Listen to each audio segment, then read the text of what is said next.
Hello and नमस्ते। मैं हूं अनुष्का चांडक, आपकी Kathak instructor.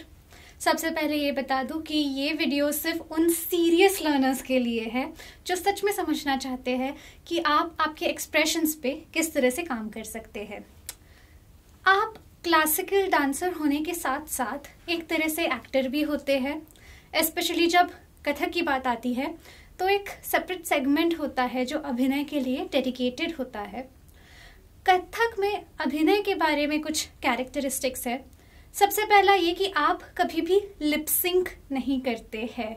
So lip syncing is definitely not a part of Kathak. आप सेपरेटली आके माइक पे पढ़ंत कर सकते हैं, लेकिन जब आप नाच रहे हैं तब आप उन बोलों की लिप सिंक नहीं कर सकते हैं। अगर वो कोई सॉन्ग कॉम्पोजिशन है तो आप आपके मूवमेंट्स के थ्रू उन लिरिक्स को एनैक्ट करते हैं, ना कि लिप सिंक। जैसे कि मान लीजिए एक ठुमरी है, काहे रोकत डगर प्यारे, तो उसे डांसर सिर्फ एनैक्ट करता है।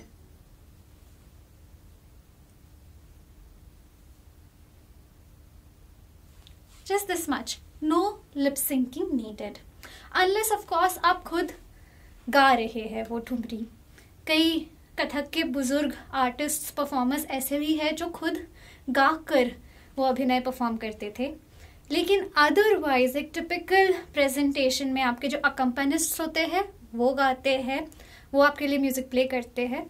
आपका काम होता है मूवमेंट्स और अभिनय के साथ डील करना, ना कि लिप सिंक करना। ओके कथक में कई बार ऐसे सेगमेंट्स भी होते हैं जिसमें कोई सॉन्ग या बोल होता ही नहीं है, तो बिना किसी लिरिक का या वर्ड का सहारा लिए ही डांसर खुद से एक पूरी कहानी को नरेट करता है। हस्त मुद्राओं के थ्रू वो एक लैंग्वेज बना देता है, लेकिन एट द सेम टाइम उस नरेशन के लिए उसकी एक्सप्रेशंस में क्लैरिटी होना, प्रिसिजन होना, ये बहुत बहुत ज़रूरी है। ये कुछ टिप्स है आपके अभिनय में हेल्प करने के लिए। सबसे पहले तो आपको ये डिसाइड करना होगा कि आप वो कैरेक्टर खुद है या आप एक नरेटर है। उस स्टोरी में नरेटर एक थर्ड पर्सन होता है, लेकिन कैरेक्टर उस स्टोरी का हिस्सा होता है। फॉर एग्जाम्पल हम ये एक लाइन ले लेते हैं, शंख चक्रधर गदा पद्मदल। ओके, अगर कोई भक्त है जो विष्णु के इस फॉर्म को डिस्क्राइब कर रहा है, उसका वर्णन कर रहा है, तो वो शायद ऐसा दिखेगा, शंख चक्रधर गदा पद्मदल। उसमें आपकी जो बेयरिंग है, उसमें फेस में भी बहुत ज्यादा भक्ति भाव आ जाएगा। आप हम्बल रहेंगे और आप किसी और को देख रहे हैं, उन्हें डिस्क्राइब कर रहे हैं, ये उसका एक बेसिक भाव रहेगा। लेकिन अगर आप खुद विष्णु प्ले कर रहे हैं तो बेयरिंग में बहुत ज्यादा फर्क आता है। तब शायद वो होगा शंख चक्रधर गदा पद्मदल। फेस दोनों कॉन्टेक्स्ट में प्लेजेंट ही है, लेकिन एक तरह से इसमें ज्यादा कॉन्फिडेंस है, ज्यादा बोल्डनेस है, ज्यादा रेडियंस है, क्योंकि आप खुद विष्णु प्ले कर रहे हैं। ये जो एक बेसिक डिफरेंस है फर्स्ट, सेकंड या थर्ड पर्सन में, वो आप समझ लीजिए। जब कोई कॉम्पोजिशन है जिसमें शब्द नहीं है, तब जो मूवमेंट आप कर रहे हैं उसकी एक स्क्रिप्ट आपके दिमाग में होनी चाहिए।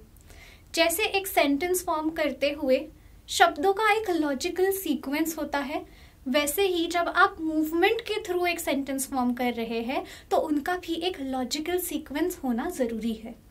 मान लीजिए कि ये लाइन है, चलो हम दोनों उस नदी के किनारे चलते हैं, तो शायद उसका सीक्वेंस होगा, चलो हम दोनों उस नदी के किनारे पर चलते हैं। अगर इस सीक्वेंस को मैंने उल्टा पुल्टा कर दिया और मैंने कहा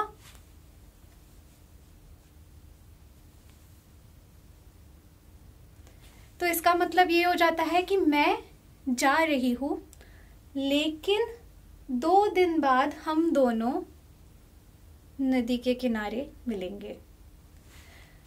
मीनिंग बदल जाता है अगर आपने सीक्वेंस ध्यान में नहीं रखा। इसीलिए जब आप कोई मूवमेंट की फ्रेज एग्जीक्यूट कर रहे हैं तो उसका डायलॉग अपने मन में आप तैयार रखिएगा। तीसरी टिप मेरी ये रहेगी कि आप बॉडी लैंग्वेज को समझिए। जैसे शब्द एक ही होता है लेकिन उसके टोन्स बहुत सारे हो सकते हैं, उसी तरह से शायद जो आप कन्वे कर रहे हैं उसका मीनिंग तो एक ही है लेकिन उसका कॉन्टेक्स्ट अलग अलग है, इसलिए उसके शेड्स अलग अलग है। एक वर्ड ले लेते हैं, नो या नहीं। जब आप एक बच्चे को प्यार से समझा रहे होते हैं तब बोलते वक्त आपका टोन बहुत प्यारा होता है, even though you saying no. आप कहते हैं नो नो, ये नहीं करना, है ना। तो आपकी बॉडी लैंग्वेज सॉफ्ट हो जाती है जब आप कहते हैं नो। लेकिन अगर कोई आपको छेड़ रहा है किसी बात से और आप बहुत शाइली डिसमिस करते हैं तो आप कहते हैं no no, nothing like that, है ना। तो आपकी बॉडी लैंग्वेज हो जाती है नो। उसी तरह से अगर आपके साथ कुछ बुरा हो रहा है, आपको फर्मली किसी को नो कहना है, तो आपका चेहरा, आपका स्टांस भी स्टिफ हो जाता है और आप कहते हैं नो, राइट। या फिर अगर कोई आपको बहुत फोर्स करके एक गिफ्ट प्रेजेंट दे रहा है और आपको बहुत प्यार से उन्हें कहना है no no no no, it's fine, right. ये जो बॉडी लैंग्वेज में चेंज है वो आता है सिचुएशन या कॉन्टेक्स्ट से। तो हमेशा जो सिचुएशन आप दिखाना चाहते हैं वो स्टोरी की, उसे हमेशा ध्यान में रखिए। आपका कैरेक्टर क्या है, आपका कैरेक्टर कौन से कैरेक्टर से बात कर रहा है, इसका हमेशा आप ख्याल रखिएगा। And that was it, that was class for today. ये एक बहुत छोटी सी झलक थी अभिनय पोर्शन में। ऐसी कई सारी बातें हैं जिसका आपको ख्याल रखना पड़ेगा और वो सीखने के लिए हमसे आप जुड़े रहिएगा। अगर आपको ये लेसन पसंद आया तो प्लीज़ लाइक, शेयर और सब्सक्राइब करना ना भूलें। बेल आइकन दबाएं ताकि ऐसे कई सारे वीडियोस आप हमारे चैनल पे देखते रहें। अगली क्लास में हम ज़रूर मिलेंगे। तब तक के लिए कीप डांसिंग।